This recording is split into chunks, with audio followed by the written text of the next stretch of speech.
भारताचे एक सार्वभौम समाजवादी धर्मनिरपेक्ष लोकशाही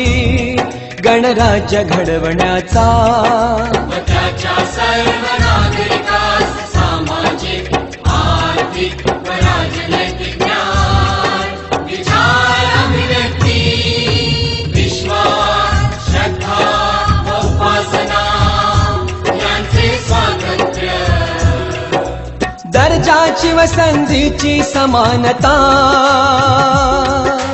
निश्चितपणे प्राप्त करून देण्याचा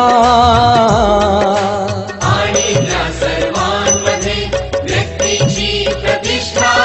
व राष्ट्राची एकता आणि एकात्मता यांचे आश्वासन देणारी बंधुता प्रवर्धित करण्याचा संकल्पपूर्वक निर्धार करून